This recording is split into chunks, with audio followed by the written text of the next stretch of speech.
अब हम पढ़ेंगे कि चित्रकला में 20 में 20 कैसे लाएं। तो सबसे पहला यहाँ पर प्रश्न है, जैसे स्मृति के आधार पर किसी अनुभूत वस्तु को चित्रित करना क्या कहलाता है? तो इसका आंसर हो जाएगा स्मृति चित्रण। क्या आंसर हो जाएगा? स्मृति चित्रण। इसी तरीके से दूसरा प्रश्न है, लंबे आकार की वस्तुओं को कागज पर डैश डैश में चित्रित करना चाहिए। तो लंबे आकार की वस्तुओं को कागज पर लंबाई में चित्रित करना चाहिए। आंसर हो जाएगा लंबाई में चित्रित करना चाहिए। इसी तरीके से हम तीसरा प्रश्न देखेंगे। तीसरा प्रश्न में जैसे है, स्मृति चित्रण के अंतर्गत चित्र कम से कम कितना बड़ा होना चाहिए?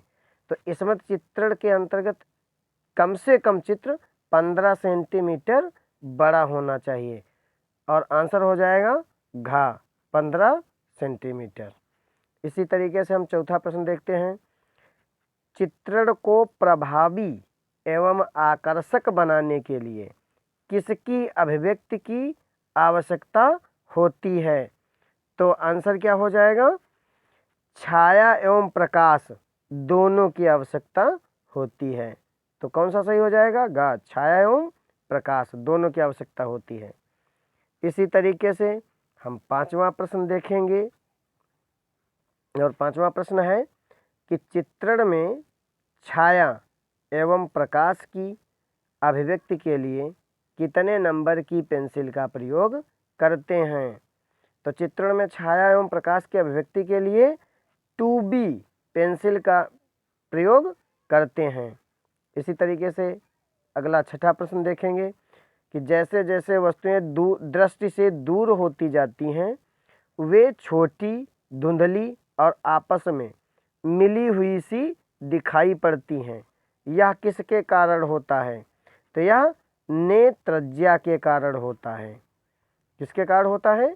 नेत्रज्या के कारण होता है। इसी तरीके से हम सातवां प्रश्न देखेंगे, नेत्रज्या के कारण वृत्त को कैसा बनाया जाता है? तो दीर्घ वृत्त बनाया जाता है। कैसा बनाया जाता है? दीर्घ वृत्त बनाया जाता है। इसी तरीके से हम देखेंगे सातवां प्रश्न। सातवां हो गया। तो अब देखेंगे आठवां प्रश्न, पेंसिल की नोक को बारीक बनाने के लिए कितने नंबर का रेगमाल प्रयोग करना चाहिए? तो 0 नंबर का रेगमाल प्रयोग करना चाहिए। नौवां प्रश्न देखो, रेखाएं खींचते समय पेंसिल को किस तरह पकड़ते हैं? तो पेन की तरह पकड़ते हैं पेंसिल को। 10वां प्रश्न, शेड देते समय पेंसिल को रखते हैं, शेड देने के लिए क्षैतिज रखते हैं। इसी तरीके से आपका प्रश्न हो जाएगा 11वां। और 11वां प्रश्न है कि रेखाओं को खींचना चाहिए।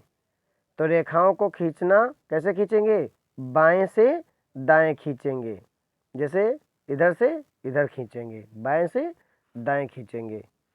इसी तरीके से आपका 12वां प्रश्न शुरू होता है और इसको हम देखेंगे, बर्तनों के मुंह अथवा तली आदि को बनाने के लिए कौन सा आकार बनाते हैं? तो दीर्घवृत्त बनाते हैं। कौन सा बनाते हैं? दीर्घवृत्त बनाते हैं। अगला प्रश्न, चित्र बनाते समय हम दूर स्थित वस्तुओं का चित्रण करते हैं। तो छोटा तथा अस्पष्ट, छोटा तथा अस्पष्ट बनाते हैं। कौन सा हो जाएगा? खा सही हो जाएगा, छोटा तथा अस्पष्ट। इसी तरीके से हम अगला प्रश्न पढ़ते हैं, चित्र को कागज पर इस प्रकार बनाना है कि कागज की लंबाई चौड़ाई के अनुसार वह सर्वाधिक आकर्षक लगे, कहलाता है। तो क्या कहलाता है आकर्षक लगे जो? तो चित्र संयोजन कहलाता है। इसी तरीके से 15वां प्रश्न देखो, और हम इसको देखते हैं। यदि दिया गया मॉडल अथवा वस्तु ऊंचाई में अधिक है तो कागज पर चित्र को कागज की, इसमें क्या आंसर आएगा? कागज की ऊंचाई की दिशा में, कागज की ऊंचाई की दिशा में बनाना चाहिए। आंसर हो जाएगा ऊंचाई। अगला प्रश्न है, घनाकार वस्तु में कितने फलक होते हैं? तो घनाकार वस्तु में 6 फलक होते हैं। इसी तरीके से अगला प्रश्न, निम्न में से घनाकार वस्तु का उदाहरण है? तो ये सभी हैं, संदूक भी है, पुस्तक भी है और कनस्तर भी है, तो ये सभी हैं। इसी तरीके से अगला प्रश्न पढ़ेंगे और इसका उत्तर हो जाएगा, गोल और बेलनाकार वस्तुएं बनाने के लिए उसकी विभिन्न स्थानों पर ऊंचाइयों और चौड़ाइयों का ... ज्ञात कर लेना चाहिए। तो ऊंचाइयों और चौड़ाइयों का क्या ज्ञात करना चाहिए? तो उत्तर हो जाएगा अनुपात, क्योंकि इसका अनुपात, ऊंचाई और चौड़ाई का अनुपात ज्ञात कर लेना चाहिए। अगला प्रश्न है, फल और सब्जियों का चित्रण करने के लिए उसकी मोटाई तथा गोलाई को ध्यान में रखते हुए एक... अब ... इसमें क्या भरेंगे? क्या खींचते हैं? तो वृत्त खींचते हैं। फल और सब्जियों का चित्रण करने के लिए उसकी मोटाई तथा गोलाई को ध्यान में रखते हुए एक वृत्त खींचते हैं। इसी तरीके से अगला प्रश्न है, चित्र में प्रकाश और छाया का प्रयोग करने से उसमें किसका समावेश होता है? तो प्रकाश और छाया का प्रयोग करने से सुंदरता का समावेश होता है। इसी तरीके से हम अगला प्रश्न देखेंगे, चित्र में प्रकाश दर्शाने के लिए किस प्रकार की रेखाओं का प्रयोग करते हैं? तो प्रकाश दर्शाने के लिए पतली रेखाओं का प्रयोग करते हैं। इस तरीके से अगला प्रश्न हो जाएगा, चित्र में छाया दिखाने के लिए किस प्रकार की रेखाओं का प्रयोग करते हैं? तो छाया दिखाने के लिए मोटी रेखाओं का प्रयोग करते हैं। इस तरीके से अगला प्रश्न हो जाएगा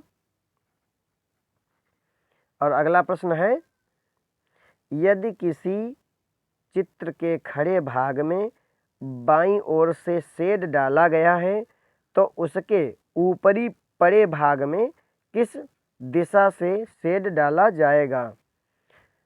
तो दाईं ओर से डाला जाएगा। उत्तर हो जाएगा दाईं ओर से डाला जाएगा। अगला प्रश्न हो जाएगा, चित्र में शेड का आरंभ किस पेंसिल से करना चाहिए? तो शेड का आरंभ HB पेंसिल से करना चाहिए और आंसर हो जाएगा HB, जिसका खा आंसर है। इस तरीके से अगला प्रश्न हो जाएगा, अगला प्रश्न है कि बैंगनी रंग बनाने के लिए अल्ट्रामेरीन ब्लू में कौन सा रंग मिलाया जाता है? तो अल्ट्रामेरीन ब्लू में क्रिम्सन रंग मिलाया जाता है। अगला प्रश्न, पेस्टल रंगों को चित्र में भरने का क्रम है? तो पृष्ठभूमि, अग्रभूमि, उसके बाद में मुख्य चित्र। पहले पृष्ठभूमि भरेंगे, मतलब चित्र भरेंगे, और फिर अग्रभूमि, उसके बाद में मुख्य चित्र भरेंगे। अगला प्रश्न हो जाएगा, पेस्टल रंगों का प्रयोग करते समय पहले भरते हैं? तो पहले हल्के रंग भरते हैं। और इस तरीके से आपके ये 28 प्रश्न कंप्लीट होते हैं।